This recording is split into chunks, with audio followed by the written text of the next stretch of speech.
ఈ వీడియో ముందు video continuation.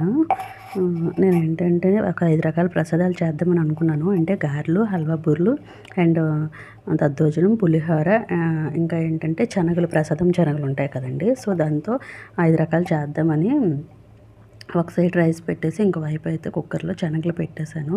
And rice అవి అయిపోయిన తర్వాత ఏంటంటే నూక వేపేసి సో హల్వాకి కూడా కలిపేసాను. ఒకవైపు పప్పునైతే గ్రైండర్ కూడా గారెల కోసం అని చేస్తున్నాను. సో బూరెలు వేస్తాను అండ్ గారెలు కూడా వేసేసాక ఇంకా మిగిలిన ప్రసాదాలు కూడా చేసేసుకొని దేవుడి దగ్గర అయితే అన్నీ రెడీ చేసుకుందామని అన్ని అవతల రెడీ పెట్టుకున్నాను. సో ఇంకా నేను మా బాబుది స్టడీ టేబుల్ ఉంటే సో దాని మీద దేవుడిని పెడదామని చెప్పి అనుకున్నాను. ఇంకా ఇలా స్టార్ట్ చేశానో లేదో మా ఇంటి ముందుకైతే ఒక ఆవు వచ్చింది. సో అంటే నాకు చాలా హ్యాపీ అనిపించింది. అదైతే ఎంత వెళ్ళమంటున్నా సరే వెళ్ళడం లేదనమాట. సో దానికి క్యారెట్ పళ్ళు, యాపిల్ ఇవన్నీ ఉంటే పెట్టేశాను. అండ్ దాంతోపాటు పూజ కూడా చేసేసాను.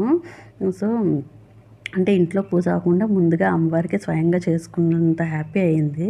సో ఇంక అక్కడి నుండి వచ్చి అంటే ఇంక అలా టైం అయిపోతుందని చెప్పి అది వెళ్ళకపోతే గేట్ వేసేసాను.